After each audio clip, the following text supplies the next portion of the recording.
پھر یہاں حضور صلی اللہ علیہ وسلم نے بیوہ عورتوں کو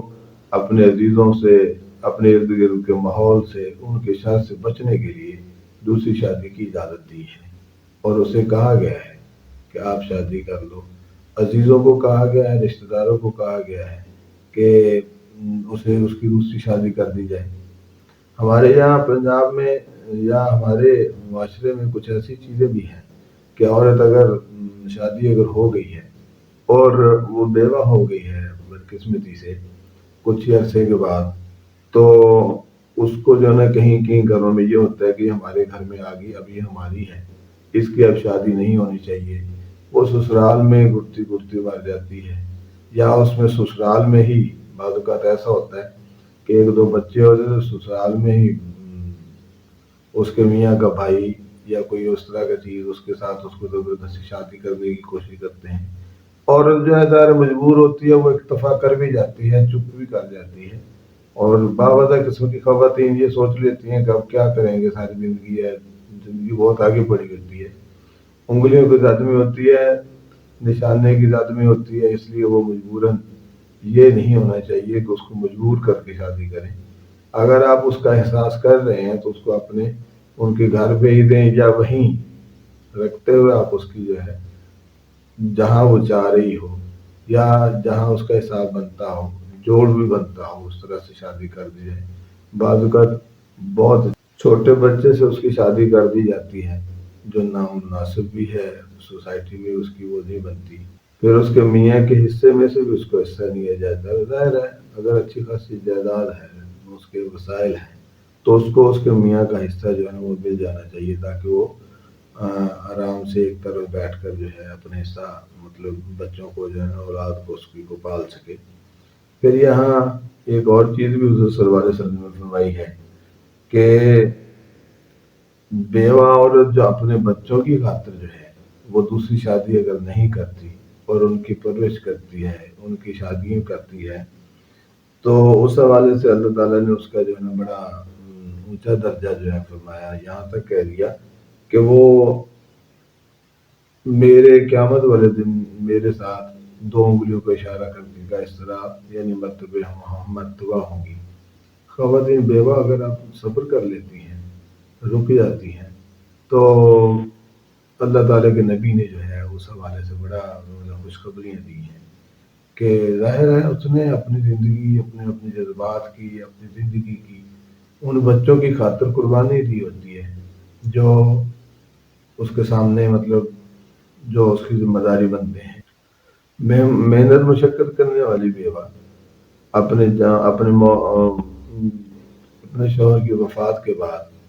اپنی جاہ و حشمت، اپنی خوبصورتی، اپنے وہ ساری چیزوں کو چھوڑ کر اپنے بچوں کی خدمت میں لگ جاتی ہے، ان کی پڑھائی کا بندوبست کرتی ہے، ان کی پرورش کرتی ہے، ان کو شادیوں کے لیے تیار کر کے شادیاں کرتی ہے، وہ سارے معاملات، بہت ساری چیزیں، بہت ساری خواتین جو ہیں اپنے آپ کو اس طرح کر کے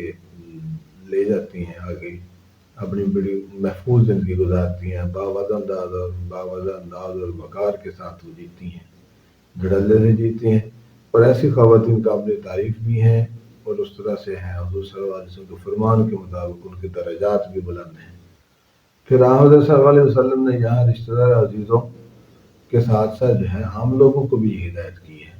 کہ وہ بھی بیوگان جو ہیں، بیوگان اور مساکین کے حوالے سے رہیں، ان کی خدمت کے حوالے سے جو ہے وہ بھی ان کے اوپر بھی ذمہ داری ڈالی کہ سارے جو ہے ان کا احترام کریں، ان کے اوپر ایک وقت آ ہی گیا ہے تو اس کی خدمت کریں، ان کے لیے اگر کوئی آگے بڑھ سکتا ہو تو اس سے شادی کر لیں باوضع انداز میں، کھلونا نہ بنائیں، نہ کھلونا بننے دیں۔ عورت اپنے اولاد کو، بچوں کو بھوکا مرتے نہیں دیکھ سکتی، بھوکا نہیں دیکھ پاتی، اسے بہت سارے اتفاق کرنے پڑتے ہیں، وہ بہت ساری مطلب معاملات کو اس میں لچک پیدا کرتی ہے، خدا نخواستہ اسے بہت آگے تک بھی جانا پڑ جاتا ہے اور چلی بھی جاتی ہیں، اور ماں جب بنتی ہے وہ اپنے بچوں کو جو ہے نا وہ اس طرح بالکل بھی پیچھے نہیں رکھ سکتی۔ پھر حضور صلی اللہ علیہ وسلم کا یہ فرمان بھی ہے اگر بیوہ کا جو ہے مہر ادا نہ ہوا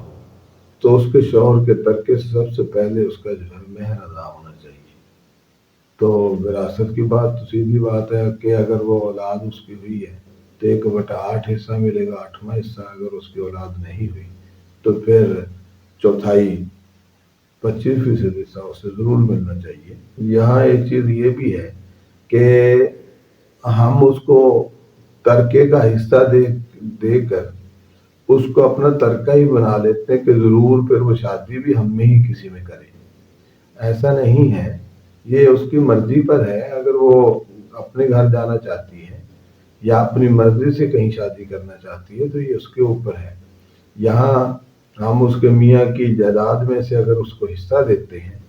تو یہاں یہ بھی اس سے توقع کر رہے ہوتے ہیں کہ ہمارے ہی گھر میں سے کسی کے ساتھ وہ شادی کرے۔ بعض اوقات جیسے کہا نا کہ وہ یہ بھی نہیں دیکھتے کہ آگے کو اس کے معیار کا ہے بھی صحیح کہ نہیں، کہ اس کے جو ہے نا وہ چھوٹے بھائی سے شادی کر دی جاتی ہے۔ بعض اوقات تو بڑا جو ہوتا ہے وہ پہلے بھی شادی شدہ ہوتا ہے، پھر اس کو بھی نکاح میں لے لیتا ہے۔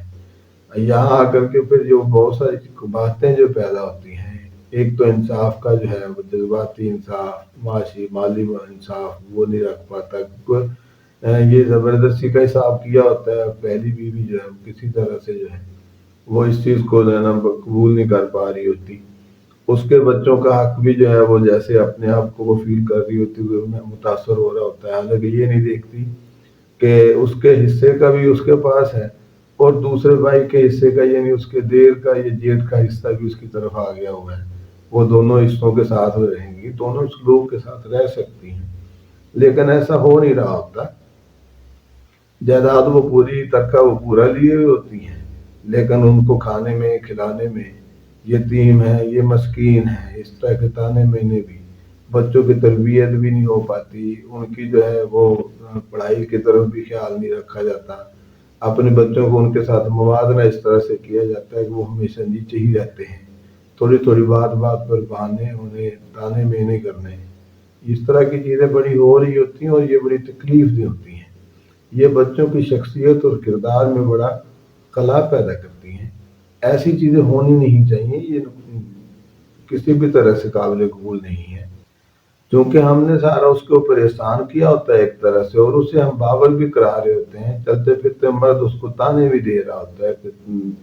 بھائی مر گیا اور میرے اوپر یہ وبال آ گیا،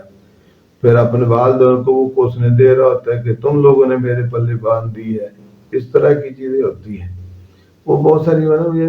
وہ اپنی زندگی جو ہے وہ ختم ہی کر بیٹھتی، تقریباً جذباتی طور پر وہ بالکل ہی بجھ جاتی ہے۔